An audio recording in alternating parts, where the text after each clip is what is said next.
Olá, tudo bem? Eu sou o Kleber Carrilho e este é o Argumente-se, se você está ouvindo o podcast ou um vídeo no YouTube, no meu canal, para você curtir, comentar, botar estrelinha, sininho para lembrar quando estiver um próximo, fazer tudo o que você pode fazer nesses lugares, né, no podcast e no vídeo do YouTube, para a gente bater um papo, né? Então, este é um espaço que toda semana eu tenho gravado depois de 20 edições de Argumente-se com entrevistados, eu tenho gravado agora análises de mais ou menos 20 minutos, chegando perto de 20 minutos, semanais sobre algum tema que é importante, às vezes nem tão quente, mas é importante para a gente entender o cenário político, em geral brasileiro, mas às vezes também mundial. Hoje eu trago um tema, que é aí o nome do episódio, se você já leu, né? É um tema importante em que eu digo, repito, na verdade, porque eu já disse isso em outros lugares, em que eu digo que o candidato da direita em 2026 será o presidente Lula.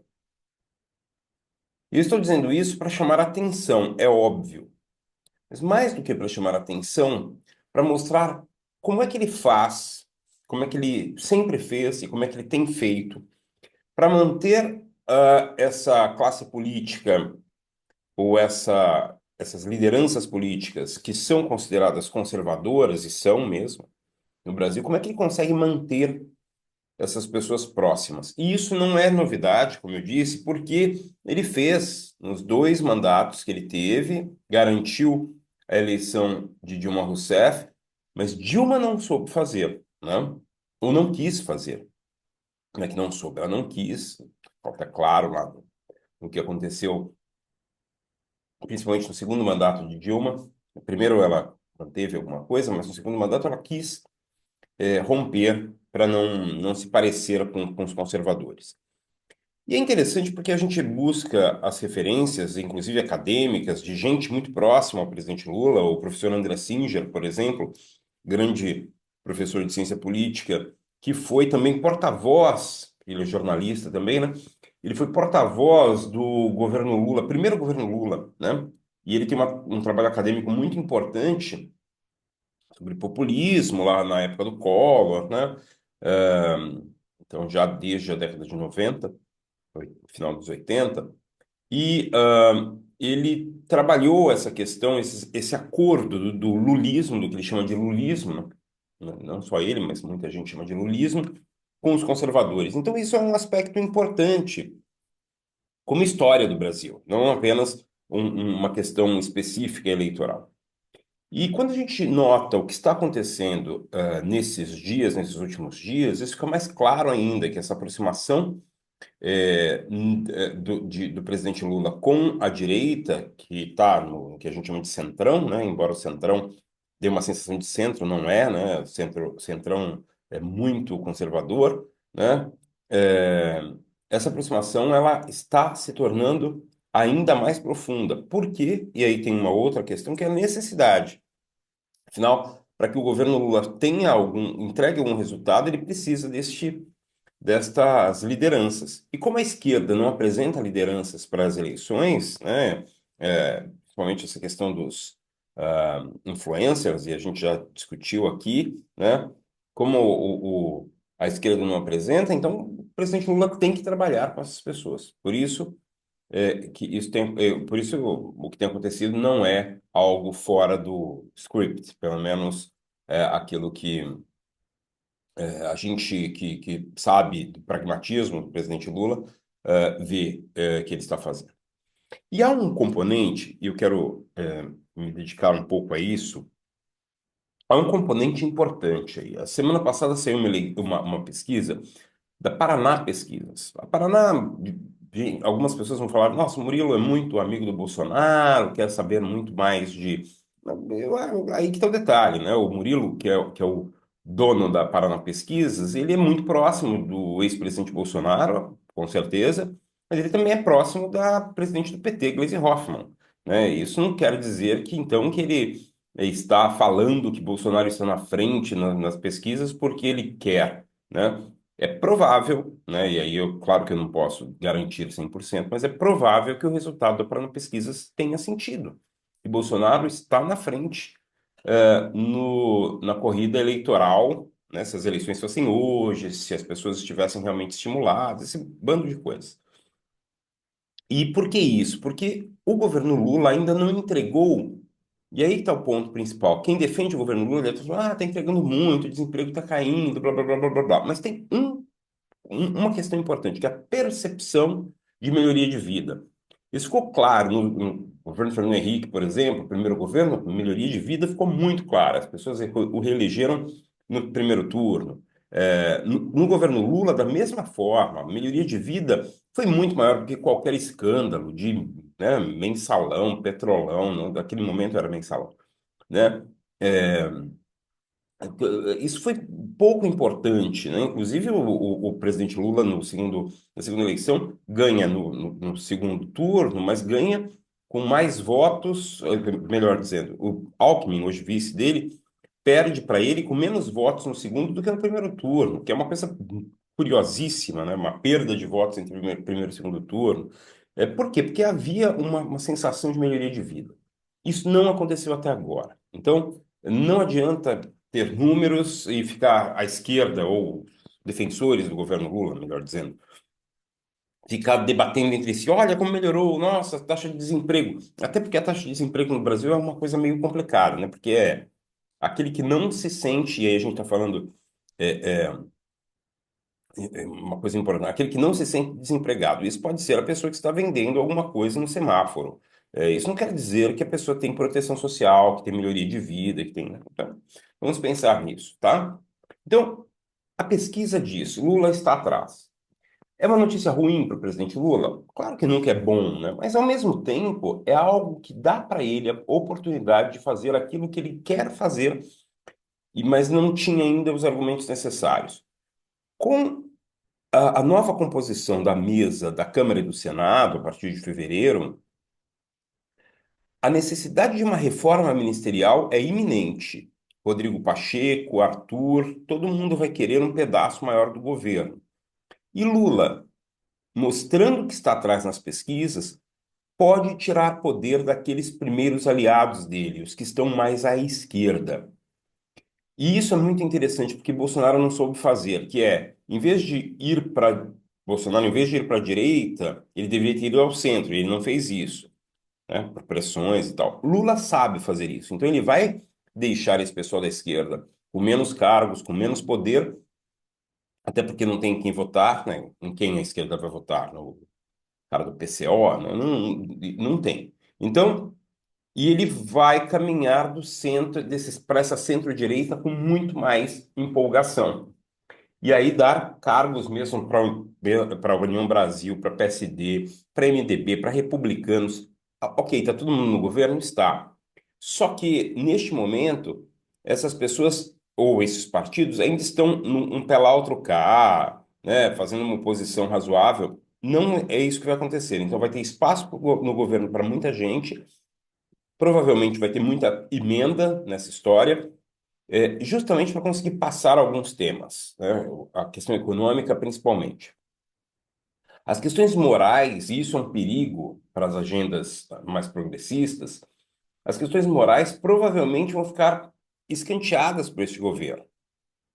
As questões de políticas identitárias, e principalmente a questão do aborto, isso me preocupa muito, porque essa empolgação aí com o fim do aborto legal pode ser muito perigosa e o governo não vai bancar, pelo menos ao meu ver neste momento, não vai bancar uma, uma negação ou uma sanção presidencial a um projeto como esse. Até porque eu acho que é PEC, né? E PEC não tem sanção. Mas ok. Então, reforma ministerial vai vir, vai ter um flerte, ainda um flerte. Flerte? Eu escrevo flerte no roteiro, aí, como não falo toda hora, então falei flerte. Um flerte, desculpe-me. Esse flerte com a direita vai ficar ainda mais claro, mais evidente. E isso, repito, não é novidade. Ele sabe fazer frente ampla, inclusive com a centro-direita. Lula é um homem de esquerda, porque ele nasce nessa ideia de luta de classes, de sindicato, mas ele é um homem com pensamento que a gente pode chamar de pensamento conservador, muito desenvolvido também, essa questão de proteção da família, essas questões importantes todas. E é a cara do PT da origem, né? O PT da origem, ele é progressista, mas ele é progressista ao mesmo tempo em que ele tem características de conservadorismo herdados, claro, da Igreja Católica, né? A Igreja Católica que vem para o PT no início, né? Essa teologia da libertação, ela é, claro, progressista, mas ela traz, evidentemente, características da Igreja, e isso não se desfaz da noite para o dia, nem em 40 anos, o que é pouco demais na história, né? Agora, o que acontece nesse momento em que Lula chama essa direita para ele é justamente que, do outro lado, fica muito difícil desenvolver um novo personagem. Porque Bolsonaro, eu não sei até que ponto, conseguiria uma liberdade dos seus direitos políticos para ser o candidato.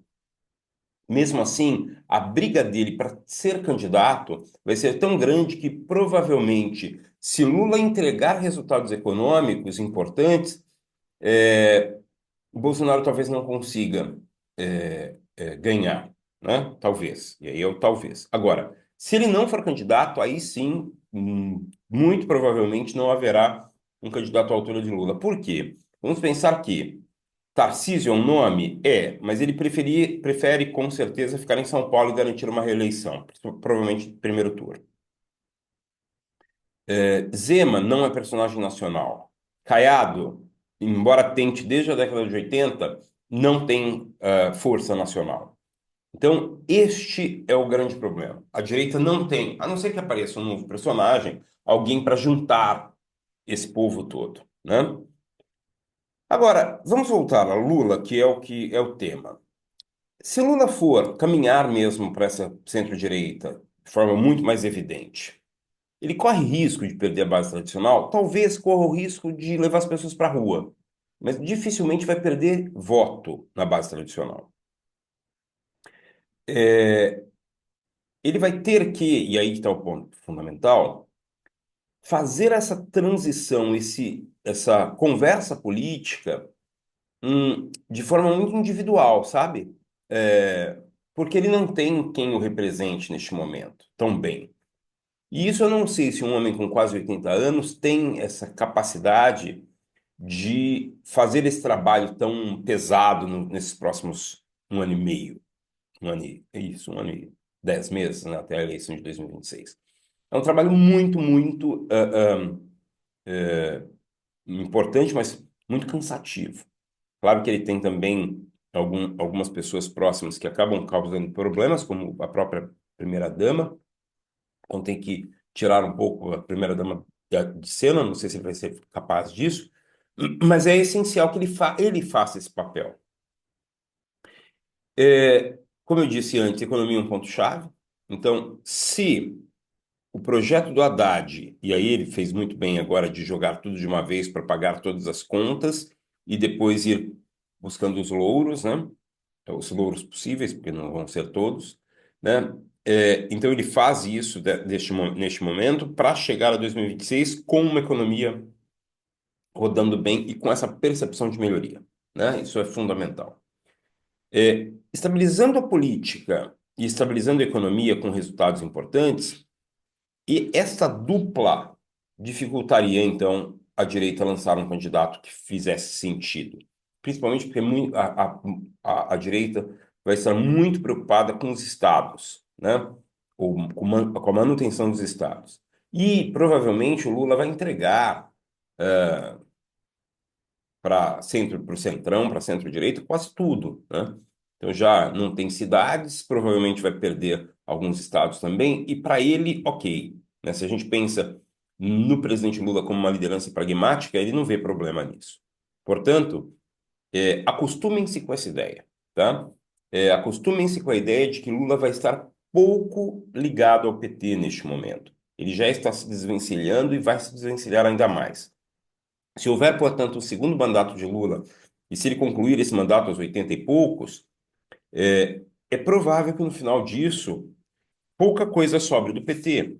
E se o presidente Lula não tiver uma atividade política não tiveram mais condições físicas, por causa da idade, de desenvolver uma atividade política posterior, e se não fizeram um sucessor mais à esquerda, o que provavelmente não vai acontecer, né? Provavelmente esse sucessor vai ser mais ao centro, há uma possibilidade muito grande do PT desaparecer como força política. Não estou dizendo que o partido vai deixar de existir, talvez deixe, talvez não, não importa, mas como força política. Até porque, depois de uma eleição como essa de 2026, se acontecer dessa forma que eu estou dizendo, a possibilidade de muita gente deixar o PT para ir se juntar a outras forças mais à esquerda, ou mesmo fundar um novo partido, alguma coisa do tipo, existe. E até formar uma outra federação junto com o PSOL, com rede, essa coisa toda. Mas isso a gente vai tentando observar lá no futuro, né? Mas o que a gente tem neste momento é Lula, com seu pragmatismo, vai caminhar para a centro-direita. Então, voltando àquilo que é sério hoje, né? Preciso ser mais. Voltando àquilo que a gente estava dizendo no início, ou é o nome desse episódio, o candidato competitivo da direita em 2026, mantida a situação atual, vai ser Lula, por incrível que pareça. Claro que nominalmente podem aparecer dois ou três candidatos à direita, isso não é um problema. Mas de verdade, onde os conservadores vão estar, tanto no ambiente político quanto no voto, de novo, isso vai acontecer com Lula. É algo que faz com que a gente pense sobre como é possível a gente, depois de tantos anos de redemocratização, não ter nem uma esquerda estruturada como instituição, como partido no Brasil. Até já teve mais, né? O PT já foi institucionalmente muito forte. Hoje o PT mantém algum voto, mas está desmantelado em termos de lideranças, em termos de estrutura. Vamos conversando, comente, discorde, me xingue, mande alguma coisa para este podcast ou para este vídeo do YouTube e nos vemos na semana que vem. Um grande abraço e até lá!